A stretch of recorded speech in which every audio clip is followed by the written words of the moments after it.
Fala galera, bem-vindos ao canal. Depois de Vasco 0, Flamengo 0, o Flamengo perdeu um caminhão de gol. O goleiro do Vasco pegou muita bola, o Léo Jardim. E a gente vai ver o que os jornalistas, os principais jornalistas rubro-negros falaram sobre esse 0 a 0. A gente vai deixar o link aqui na descrição do canal do pessoal. Se inscreva no canal deles, se inscreva no nosso. Deixa o like, ativa o sininho para não perder nenhum vídeo. E bora para reações deles. Vasco 0, Flamengo também 0. Errado há pouco no Maracanã, com uma recaída rubro-negra, né? O modo arame liso voltou depois dos 6-0 sobre o Juventude. O Flamengo perdeu uma porção de gols. Gastaram muitos gols, né? Fizeram 6 no Juventude. Os gols que tinham que fazer hoje fez tudo quarta, né? Então voltou a ser o arame liso, como disse o Mauro.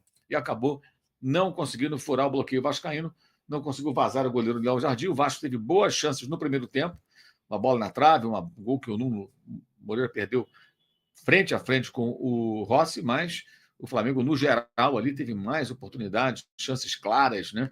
E não conseguiu aproveitar mais um festival de gols perdidos. Eu até agora não entendi por que aos quase 44 minutos do segundo tempo, o Arrascaeta recebeu uma bola dentro da área, a bola veio macia para ele, e ele, ao invés de chutar, tocou para o Pedro. O Pedro estava cercado por 3 adversários para tentar se desvencilhar e chutar. A bola veio macia na perna direita, era só pegar de primeira, e o Arrascaeta não chutou. 17 finalizações do Flamengo, 6 do Vasco, 5 grandes chances do Flamengo, uma do Vasco, foi a do Nuno, né? E no total, 7 finalizações do Flamengo no gol, uma do Vasco no gol e uma na trave. Ou seja, o Flamengo teve mais posse de bola, mais finalizações, mas não fez o gol. Foi arame liso, como já havia sido tantas outras vezes, ao contrário daquilo que vimos contra a equipe do Juventude, quando o Flamengo foi um time letal, né? E meteu 6-0 no time gaúcho. O Flamengo pode perder a liderança do campeonato, dependendo dos jogos desse domingo, né? Nesse domingo, por exemplo, a classificação do Campeonato Brasileiro nesse momento, tem o Flamengo primeiro com 11 pontos ganhos, né? Mas o Palmeiras tem 10 e amanhã visita o Fortaleza. Se ele vencer, ele vai passar o Flamengo. Tem também o Fluminense com 9, né? E o Fluminense, se porventura conseguir uma vitória, um triunfo sobre a Vitória, joga às 6h30 no Rio de Janeiro, no Maracanã, o Fluminense vai a 12 e passa o Flamengo. Então, 2 que podem passar o Flamengo. O Ceará pode chegar a 10, o Cruzeiro, o Bragantino, ou seja, não alcançam o Flamengo, mas tanto o Palmeiras quanto o Fluminense tem a possibilidade de superar o Flamengo na liderança do campeonato, depois desse empate sem gols com o Vasco da Gama. Um resultado ruim para o Flamengo, é o clássico e tal, mas pelo volume, pelas chances criadas, pelas oportunidades que teve, o Flamengo tinha tudo para vencer e não venceu, né? Ou seja, e mais, colocou em campo o time completo hoje, e terça-feira tem um jogo mais importante contra a LDU. Vejamos como esses jogadores vão se apresentar. Só que o Felipe Luiz tirou, né? O pessoal foi tirando o Gerson, tirou o Bruno Henrique, já foi tirando um pouco dos jogadores, né? Que serão titulares. Eu acho que para preservar contra a LDU lá em Quito, né? Que vai ser um jogo muito difícil.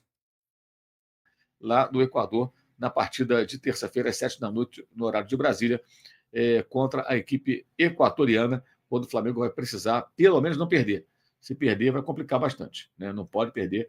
A Libertadores pode se tornar um enorme problema se o Flamengo sair derrotado lá do estádio Casablanca, né? Onde a equipe da LDU recebe as suas partidas. O Vasco, no segundo tempo, ficou só fechado, né? No primeiro tempo, agrediu, atacou, teve as oportunidades, depois só se fechou. E o Flamengo foi extremamente incapaz, né? Ofensivamente falando. Não adianta ter tanto volume de jogo. E eu repito, se vocês souberem, vocês me digam aqui pelo chat, pelo superchat, pelo Pix, por onde for. Alguém entendeu por que o Arrascaeta não chutou aquela bola no gol aos quase 44 minutos, dentro da área, bola macia, no pé direito do uruguaio, ele não chutou no gol. Tocou a bola para o Pedro tentar ajeitar e finalizar no meio de 3 adversários. Não entendi também porque não entrou o Juninho, né? Poderia ter entrado em algum momento, além do Pedro. Mas, enfim. E outra coisa, né, que a gente pode discutir aqui. O Plata não foi tão bem, como foi no meio de semana, e o Cebolinha fez uma jogada ou outra, mas é muito pouco, né, pelo que o Cebolinha custou, né? Teve uma boa fase no ano passado, voltou depois de uma lesão, mas desde então ainda não justificou. Tem que jogar mais o Cebolinha. E aquilo que eu já falei antes, até o Flamengo está pensando em contratar outros jogadores aí, com outra característica, falta ao Flamengo mais jogadores decisivos. Jogadores realmente decisivos. O Flamengo tem muitos bons jogadores, mas o cara que decide jogo, ou o Pedro decide, ou o Arrascaeta decide, hoje ele não quis decidir, né? Teve a chance, parece que não quis decidir, né? Ou então fica muito complicado. Pedro, Arrascaeta, eventualmente ali, você pode ter um ou outro bom momento de algum outro jogador, mas Bruno esses são os Henrique. caras que realmente resolvem, né? Que podem decidir. O Gerson teve várias oportunidades no primeiro tempo, finalizando por cima, cabeceando uma em cima do goleiro que defendeu muito bem, né? Mas é pouco, é pouco. Eu acho que é bem pouco. O Flamengo tinha que apresentar mais. E o Vasco estava satisfeito com o empate. Muito fácil perceber isso pelo comportamento dos atletas do Vasco, que toda hora caíam, ficavam no gramado, ganhavam tempo, né? O Hugo Moura teve uma falta dura que ele sofreu, deu o cartão amarelo do Ortiz, mas não chegou a ser uma pancada daquelas que o cara ficou lá um tempão, aí veio lá o sprayzinho do departamento médico, então já levantou tudo bem. Climático, É né? claro que o jogador não está com nada tão grave, você percebe-se isso. Mas, independentemente de qualquer coisa, você percebe que o jogador não tem nada grave, né? Mas o Vasco está na dele, o Vasco satisfeito com o resultado, satisfeito com esse empate, é um resultado melhor do que a sequência de maus resultados com várias derrotas, segue sem vencer o Flamengo, mas pelo menos não perdeu, né? E o Flamengo desperdiça aí a oportunidade de segurar a liderança do campeonato, que agora fica em jogo, fica sob o risco de perder a ponta da tabela de classificação desse campeonato brasileiro. Renato, agora eu espero tudo de você nessa análise. Olha ele aí, estamos esperando o Renato. Olha só, aquela história, né? Aquela velha história, dia de muito, véspera de pouco, né? 6-0 no Juventude, gastaram todos os gols contra o Juventude. E aí hoje realmente ficou faltando. Mérito muito do Léo Jardim, sim, que foi um goleiraço no jogo inteiro, mas o Flamengo continua a criar muito e desperdiçar muito também, né? Não foi só grandes defesas do Léo Jardim. Não dá para dizer que todas as grandes chances do Flamengo foram defesas do Léo Jardim. Não. O Flamengo chegou algumas vezes dentro da área, o Gerson chutou por cima uma bola, o Michael chutou em cima do Léo Jardim outra bola. Enfim, o Flamengo, como de hábito, né? Já é natural do Flamengo, a exceção foi o 6-0 no Juventude.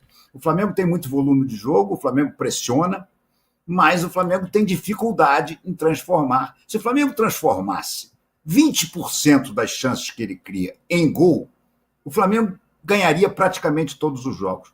Porque ele foi superior ao Vasco. Concordo com o Trajano, teria sido justo um 3-2 Flamengo, ou um 2-1 Flamengo, mas sempre o Flamengo vencendo, porque o Flamengo foi melhor. O Rossi fez uma grande defesa e o Vasco deu um chute na trave. O Vasco me surpreendeu positivamente. Eu achei que o Vasco ia ficar todo encastelado lá atrás, torcendo para o tempo passar e fazendo cera. Fazer cera ele fez, principalmente no segundo tempo. Mas no primeiro ele tentou sair para o jogo e chegou a obrigar o Rossi a fazer essa defesa sensacional, além de ter sorte na bola na trave.